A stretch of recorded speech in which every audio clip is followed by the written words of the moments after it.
Bonjour frères et sœurs en Jésus-Christ. En me posant des questions et en réfléchissant en tant que chrétien, voyant tout ce qui se passe dans le monde, j'ai cru bien faire en écrivant ces quelques lignes. J'espère que ce sera une bénédiction pour quelques-uns d'entre vous. Que Dieu vous bénisse. Jésus-Christ a annoncé les signes de son retour. Matthieu 24. Ce qu'on voit au niveau de ces catastrophes naturelles et ceux qui sont provoqués par l'homme ressemble étrangement au temps de la fin. Jésus-Christ a donné les signes de son retour. La Bible nous parle de ces événements qui seront dramatiques. Quand vous verrez toutes ces choses arriver, mon retour est proche, disait Jésus. D'ailleurs, les scientifiques nous disent qu'il n'y en a plus pour très longtemps. La terre a épuisé ses ressources. Les prophéties de la Bible s'accomplissent à la lettre. Depuis que l'homme est sur la terre, il subit des épreuves à tous les niveaux. Les guerres, les tremblements de terre, qui sont de plus en plus fréquents, les famines, les nouveaux virus qui tuent des millions de personnes, le réchauffement de la planète, les inondations, les volcans en éruption. Ouvrons les yeux pour voir ce qui se passe autour de nous. Le Covid-19 a fait entre 5 et 10 millions de morts dans le monde. Cela ne sera que le commencement des douleurs. Matthieu 24. Aujourd'hui, plus que jamais, on voit, on entend les hommes politiques se rassembler pour trouver une solution. Mais le monde est en flammes, il n'y a plus de solution.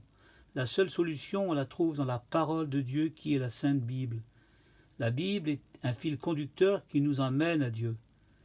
Le diable joue ses dernières cartes. Il sait qu'il n'y en a plus pour très longtemps. Il va y avoir une fausse paix. Quand les nations diront paix et sûreté, alors une ruine soudaine surprendra le monde entier. La signature entre les Arabes et Israël sera le compte à rebours. Il est vrai que les Arabes et Israël sont des demi-frères, fils et filles d'Abraham, par Agar l'égyptienne. Ils veulent prendre la terre promise qui a été donnée à Israël. Israël n'a pas cru aux promesses de Dieu. Jésus-Christ pleura sur Jérusalem en disant « N'ai-je pas voulu te rassembler comme une poule rassemble ses poussins ? Mais vous n'avez pas voulu.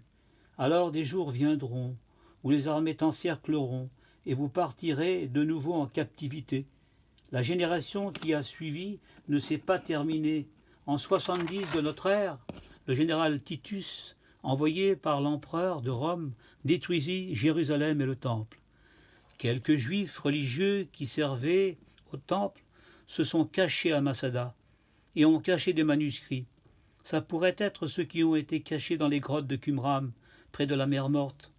On voit au musée du livre de Jérusalem qu'ils ont été brûlés. Les Romains ont atteint les prêtres religieux sur le plateau à Masada dans les années 73. Pour pas être pris par les Romains, ils se sont donné la mort, d'après l'histoire. Et c'est en 135 de notre ère que tous les Juifs avaient disparu d'Israël. À partir de cette époque, la terre d'Israël a été foulée aux pieds par les nations. Et 19 siècles plus tard, le temps des nations a pris fin. Le 14 mai 1948, ils reprirent Jérusalem aux mains des Arabes, qui était devenue la Palestine en 1967 pour la guerre des 6 jours. Ce fut un vrai miracle. Le peuple d'Israël qui était revenu était peu nombreux. Et pour reprendre Jérusalem aux nations arabes, il n'était pas de force. Mais l'Éternel a donné la victoire à son peuple contre 3 nations arabes, les Jordaniens, les Syriens et les Égyptiens. Et le temps des nations pour Israël s'est arrêté le 14 mai 1948. Après 19 siècles d'exil.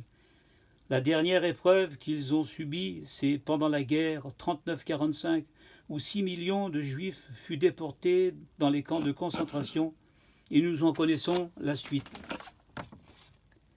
Depuis 1948, la terre d'Israël a refleuri. Ézéchiel nous parle de la vallée des ossements.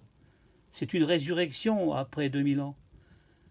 Un vrai miracle. Ils sont revenus chez eux. Maintenant, plus rien n'empêche le Seigneur Jésus-Christ de revenir.